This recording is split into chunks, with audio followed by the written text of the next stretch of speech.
Hello, this is Donna Lewis with the Clark County Park District again, and today I'm going to talk about what animals do during the winter. We all make a little bit of changes during the winter as well, right? We turn up our heat, we put on our jackets, our heavy coats, hats, and gloves and things when we go out. And we may not do the normal things that we do, right, like we do in summer. So animals make changes as well. Now, some people travel south for the winter, and some animals do that. So, do animals pack up and go to Florida? Well, some do. So, some animals migrate, some animals hibernate. They just hunker down for the winter. Now, first we're going to, I really like this book, so I'm going to read a book from I got out of the New Carlisle Library called Winter Sleep, A Hibernation Story. Now, this is also another good book that you could check out, Over and Under the Snow. So that's another one you could check out. But I'm going to read this one. It's about a young boy and his grandmother. Okay, so I'm going to read this book first, and then we're going to talk about some of the animals. This is written by Sean Taylor and Alex Morse, illustrated by Cindy Chu. When it was summer, I stayed at Granny Sylvie's house. She knows lots of things, like the names of flowers and how to spot a deer's hoof print. So here it is in summer, and he's at Granny's house. Can you see that? Okay. And he's checking out things that he might see, like the flowers, there's leaves on the trees, the crow flying by. Okay. So he's checking out what he can see. Oh, butterflies. And where to splash around the pond. Climb a slope of green ferns, pass through oak trees with moss on one side, and find, make sure I didn't miss anything. Okay.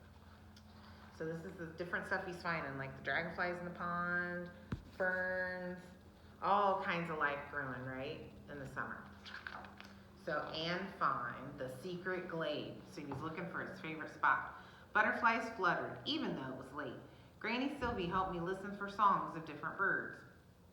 It was still warm. We stayed right into the summer magic of the night. And we kept so still. We saw the dormouse who lives there run up a hazel tree. So butterflies and bees, a dormouse, birds, a bunny hopping in the background. So lots of stuff to see in the summer, spring and summer. When I went back to stay with Granny, it was winter. I asked her, can we go to the secret glade? She said, yes, if you can find it.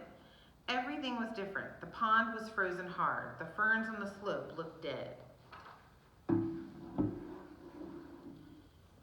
The oak trees with moss on one side were all bony. I thought I'd missed a page.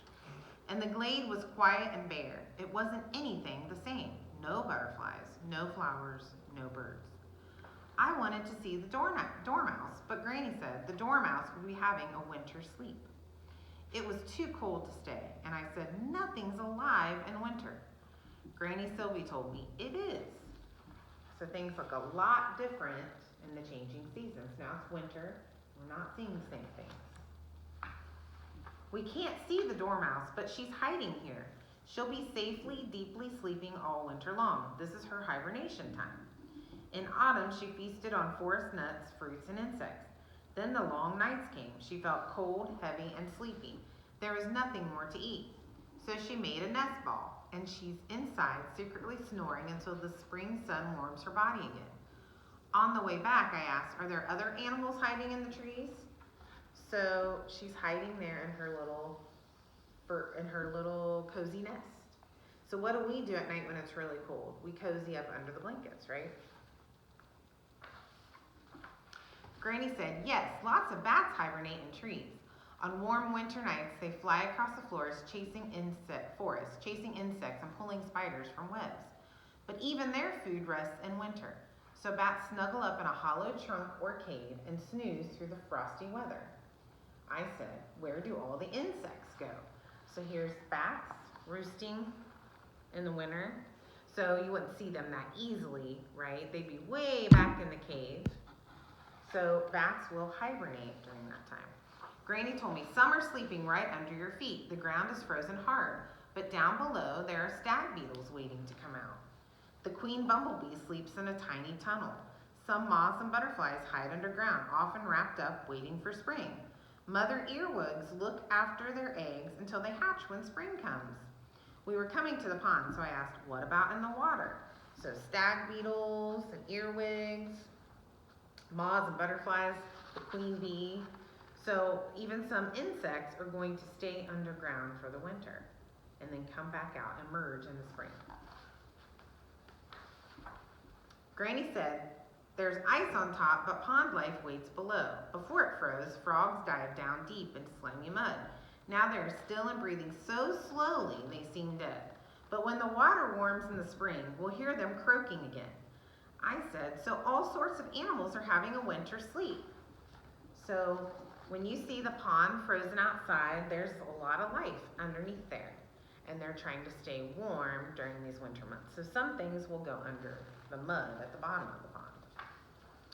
"That's right," Granny Sylvie told me. "So some even make a special home for winter. A bear builds a den deep in the woods, perhaps in a cave, an old tree trunk, or hidden hollow. Mommy bear slows right down and rests there with her cubs, curled up tight on a bed she's made from soft moss, twigs, and leaves." So there's Mama Bear with her cubs, and she hibernates all winter long. Granny Sylvie was still telling me about the animals in winter when I was in bed. "You see," she told me, "there's plenty of life tucked up, hiding in the cold." I nodded. I could feel the cozy magic of the dark night outside, and even though it wasn't very late, I closed my eyes for winter sleep. And don't we get a little more tired, when we cozy up under the blankets, it's winter outside, you just want some hot chocolate, a good movie, and a cozy blanket. So there he is, getting ready to go to sleep. And then the book talks about hibernation. So this is a really good book called Winter Sleep that you can check out at the library. So it talked about some of the animals that are here in the spring, summer, and some that are still here in the winter, and some that we don't see. So one of the animals we're not going to see in the winter, unless something is wrong, is a bat. So we get a lot of microbats. We have all microbats in Ohio. We get a lot of little brown and big brown bats, and those are the ones that are mostly found. These guys will travel to a cave. These particular bats will travel to a cave for the winter. Some have been known to hibernate in old structures as well. And so they sleep all winter long.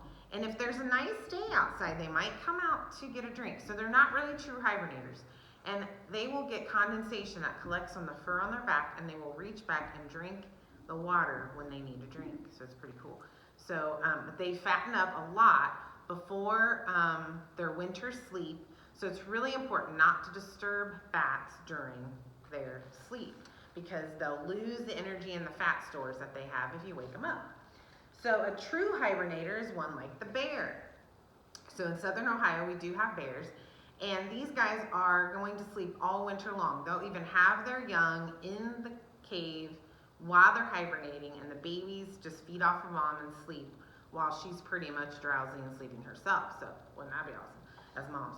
But so when she emerges from her winter sleep, she's got her babies now to take care of. So she's gonna fatten up a lot during the spring, or actually summer and fall, getting ready for her winter sleep. And bears eat not a lot of meat. They eat tons of berries. They fatten up on a lot of berries, and they love honey and stuff. So they also get insects. So our ducks are going to move to warmer climates, okay? So they're not gonna be sleeping during the winter. They're gonna move to a warmer climate for the winter. So some ducks we don't even see here at all until the spring and summer. Mallards will hang around a little more. We'll see the mallards moving down from colder climates than us. So, but you won't see them as much because the animals are trying to stay warm as well. So a sunny day like we have outside today, we're gonna see the animals more even though it's cold, but a really cold winter snow-filled day, they're going to hunker down a little more and try to stay warm. Now, what we can do is for those birds that stay, we get crows that stay crows that stay all winter long. They will huddle together for warmth. So a lot of birds will sleep with other birds during the winter that they would normally not hang out with for the warmth in the trees. We have one of the largest roosts of crows in Springfield, Ohio, and they do that to stay warm during the winter. Now in the spring and summer, early fall, they're gonna be in their family groups, but in the winter, they're all gonna get together. Now, we also see, I don't know if anything's coming behind me right now. No, of course not, because the video's on. But we have woodpeckers that stay all winter long, nuthatches, titmice, cardinals. So you're gonna see beautiful red cardinals, especially when it's snowing. So cardinals are usually only with their mate during the spring and summer. But what do they do in the winter? they get together in groups, okay? They can't social distance. They have to get together in groups. So they'll stay warmer together. So sometimes if you put some sunflower seed out and safflower seed, you're gonna get some of these things and suet, like the chickadees and the nuthatches and woodpeckers and cardinals. And you're gonna see some really cool activity at your feeders, especially when it's really cold and snowy and they can't find food as much. So some of the other things we're not gonna see, snakes are gonna hunker down in the ground. Frogs, okay, they're gonna go underneath the mud of the pond and they're gonna pretty much slow their whole body down to survive the winter. And also turtles, all the turtles are gonna hunker down. This is a painted turtle. So it's gonna go to the bottom of a stream or pond, and our box turtles are gonna go under the ground, you know, not in the water, like under a tree, under the ground.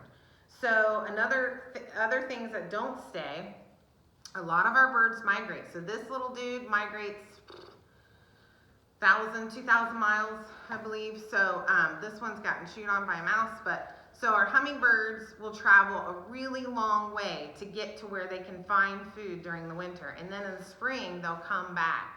So these are big migrators. So all of our warblers, our hummingbirds, and there's many other species of birds that migrate. They do say, I'm getting out of here for the winter. So they go down south and they bask in the sun. They do bask in the sun a little bit, but they have to go where they can find the food. So there's no flowers up here in the winter for them to eat off of. So they have to find nectar and spiders to eat and stuff like that. So they go down south, so Central South America, and then they'll come back up for the spring, and that's when we'll see them again. Now, supposedly, robins are migrators, but not all robins will migrate. So here at the park, at George Rogers Clark Park, I do see these in big groups together, and they'll stay in big, huge groups to stay warm and to find food. These are usually insect eaters, but in the winter, they will change their diet to berries and seeds around your feeder. So they will change their diet a little bit. So it's nice to put out suet, and my intern was laughing at me because I put out cat food. But blue jays are here all winter, and they love cat food. Starlings, blue jays, other birds will eat the cat food for the protein that they can't get from other things. So even though these are migrators, just like Canada geese, they will sometimes still be here. This bear wants to sleep. Now, some of the animals you're still gonna see are things like skunks, possums, I already talked about the crow, squirrels. Oh, he's in the wrong category. This guy likes to sleep pretty much all winter, right? And we look for signs from him of how long our winter is gonna last. I don't know how accurate that is, but that's what people have done for a long time. Our bunnies, our eastern cottontails are still here. Our raptors, like our great horned owls, are still here. Raccoons, yeah, I'm sorry guys, they're still around in the winter. They're a really smart animal, and that's why they get on people's nerves, because they know how to open up your trash and they know how to find food any time of the year. So these are the animals we're still gonna have. Why don't you see them as much? Well, the possum has a really naked tail. I mean, it has hardly any fur on it. So they have to pretty much hunker down in the winter and only come out when they need food, right? So things like the possum, the skunk, even the squirrel, they're gonna try to stay warm in the winter. They're not hibernating, but they're gonna try to stay warm. So when we have snow out here at the feeders, and we have red squirrels that come to our feeders, you will see snow move as they move in tunnels. They make tunnels in the snow, and they pop up, look for raptors, like predators, and then they come out, get some food, and go back in. That tunnel stays pretty warm. So that's what they use to travel. We'll hardly see them. They run from the plants over to the feeder, and they tunnel. So animals like this have a lot of good ways to hide from predators and still find food and to stay warm. So that's one of the reasons for these bushy tails. They help animals stay warm. So these guys will literally wrap this tail around them in their little nest in the hole in the tree, usually, or their leaf nest to stay warm. So we just won't see them as much, but that doesn't mean they're not around. So animals do a lot of different things to stay warm during the winter. So if you have time, look at your animals outside to see what they're doing. And if you want to try to see some more birds at your house, see if mom and dad will let you just put out one feeder. The best kind of food to put out to see some really cool birds is sunflower seed. Safflower's great, it's a little more expensive. And mixed seed, you'll get everything. So you'll get mourning doves, which are pretty neat to see, but you'll also get sparrows and stuff too. Finches are here all winter, so you'll see them. but it's really cool to see what comes to your house to get the food. You should also be able to see these in your backyard.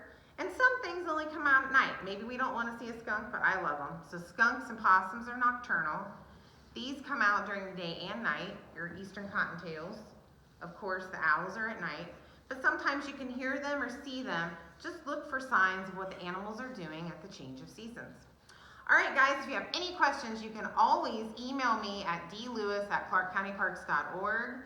And be sure to share this on Facebook and get people to subscribe to our YouTube page. We'd really appreciate it so we can get some cool programs out to them. Thank you so much, and I'll see you next time. Bye-bye.